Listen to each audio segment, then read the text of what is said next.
Uh, Good afternoon, everybody.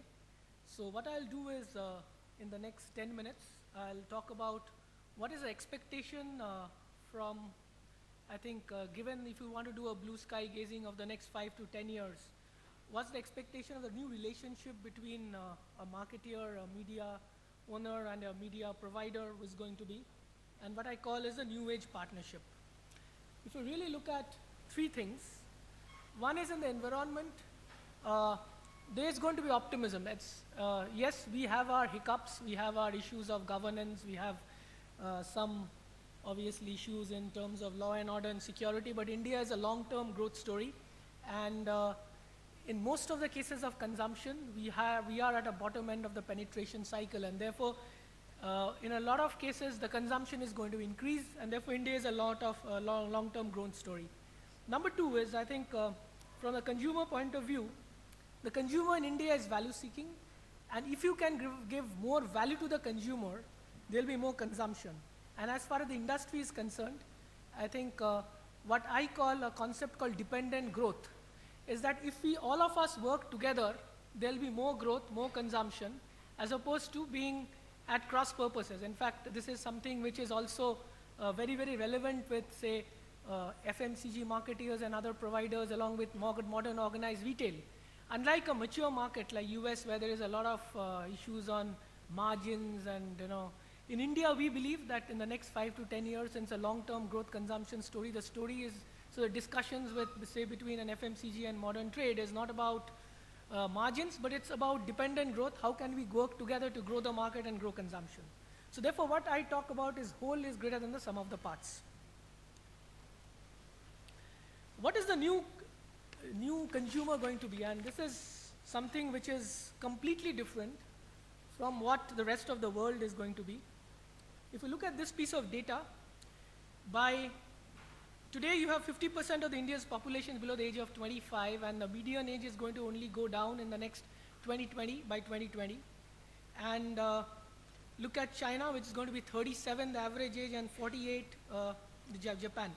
Now, one thing is that these people have been all, if you see that this generation Y and generation Z has been born and brought up in a generation where disposable income has been higher, consumption is higher, and they have been born in what I call the more technology generation. So their consumption of media will be completely different from the consumption of media, what it was perhaps 10 years ago and today also. Because at the end of the day, a lot of people, and I can see someone, for example, I have a 11-year-old daughter at home, and her media habit consumption is completely different. It's completely, a lot of it is digital.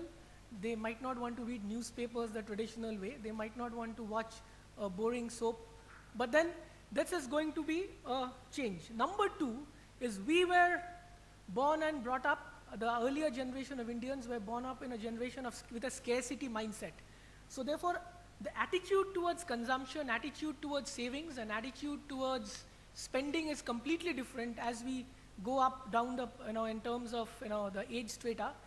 And number two, if you really look at it today, the aspirations of the rural and urban is going to converge. And with the media converging and increasing globalization and everything, there is not much difference between so the aspiration for brands, aspiration for consumption is going to be increasing. However, the difference is going to be that the consumption will be, while the aspiration for consumption will be increasing, the media consumption habits will be completely different. Some statistics, 3% of Indians are on Facebook today, and it's expected by 2020 to move the number to at least 20-25%. But if you see in India, it's all about numbers. 65 million Indian online consumers are on online, and somebody told me, I'm not sure the number, this number is actually more than all publications put together, this number of 65 million, readership. And if you really look at what some of the programs have done which have interactivity, KBC got 3.15 million entries, Saregama got 1.04, and a lot of them was through SMSs, telephone, and other media. So therefore, I think the other interesting change is going to happen is media consumption is going to shift from primary single media to a multiple of media, and the interactivity is there going to be 100% with that. So therefore, if I am consuming or getting to know about a brand or a service or anything, a content, I am looking at it from a multiple level. Like for example, I'm going to Google for it, then perhaps watch the ad. Interestingly, I was talking to a CEO of one of the companies, and he was doing some consumer work, and he found that people under the age of 19 or they were actually seeing a lot of the company ads actually through YouTube. So therefore, you are having the same ad, but therefore the consumption is in a different way. And if you really look at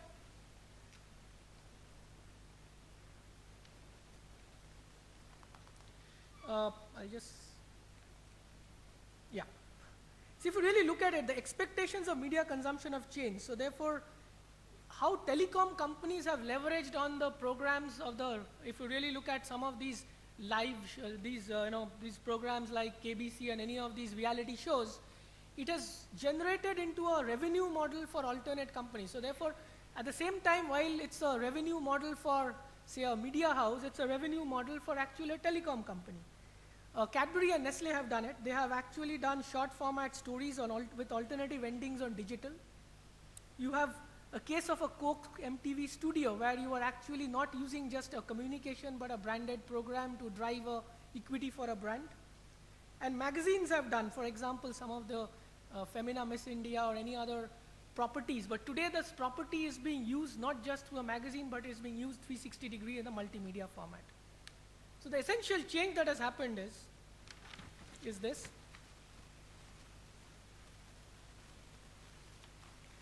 The role of the communication is from a message, it has become what I call involvement or co-creating with the consumer, and therefore the medium from media has become a partner for co-creating with the consumer, and this is the change. So I'll talk about some of the, quickly, one or two examples that have been, I think, are very good in terms of partnership and co-creating the consumer experience with the media.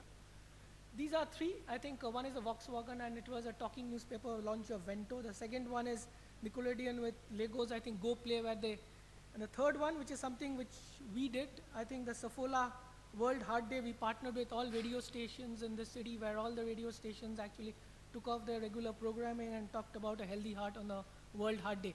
So I think it's just not about, and increasingly brands are going to spend a significant amount of actually their media spend, and increasingly brands are going to spend significant amount of media spends on non-mass media. Now, what's happening today is, I think, you spend money on digital or any other alternative media because it's fashionable to do it.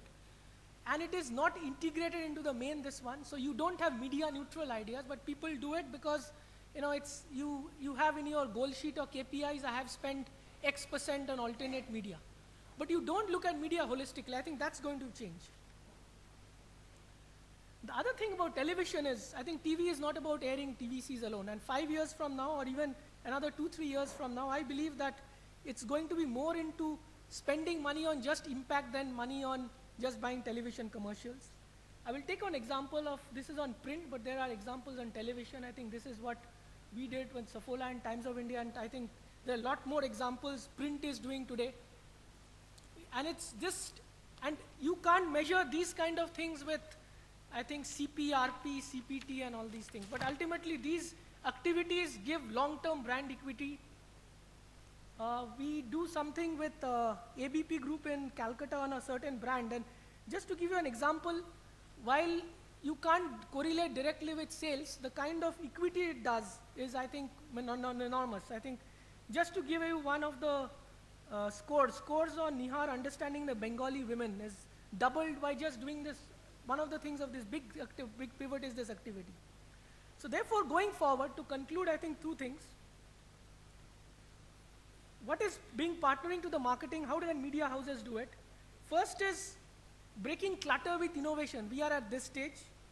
Tomorrow, I think, is about creating and changing opinion. For example, if you want to create consumption on health and hygiene where penetration is low, it's not about just airing ads. How can media actually create co-content together to drive a consumption or drive a behavioral change amongst the population?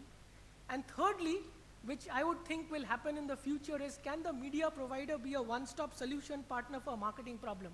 So if I say that I want to increase the penetration of a category in a certain state, can the media house, the advertising agency, and the media agency and anybody else partner, have a common brief and work together to solving a problem? So lastly, this is the stage where media was. I think the media houses provided an audience, the advertising gave a message, and we concentrated on innovation. Another way of looking at it is media houses provide reach. And I was talking to somebody that did a newspaper. For example, if somebody wanted to promote milk, for example, and the biggest, every day, I think a significant portion of Indian households today actually get a morning newspaper. At the same time, in the morning, a lot of households perhaps would like a bottle of milk or a packet of milk or any other product which is used for morning consumption. Can the newspaper medium, for example, becomes a distribution medium tomorrow? Or even for sampling today. See, I think increasingly, as you go up the curve in terms of consumption and go for more evolved products, experience marketing and co-creation will be a big need, and therefore trials is a big thing.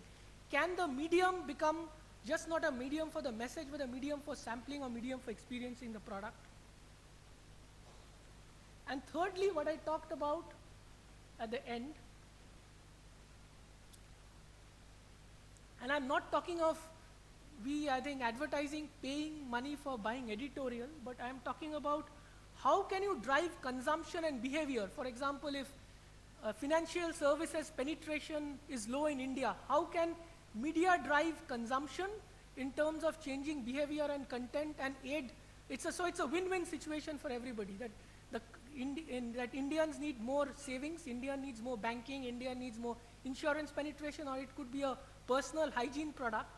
How can the media drive education in terms of consumption, which is good for the consumer, or it could be even things on sustainability, and therefore partner with marketeers or manufacturers in driving a category that is good for the consumer? I'm obviously assuming that this is not violating any editorial integrity, at the same time also not violating any ethics. So therefore, any marketing we do is integrity is built in. So for example, if there is a product or a service that doesn't deliver what it promises, obviously you are not expecting the media partner to actually promote that behavior.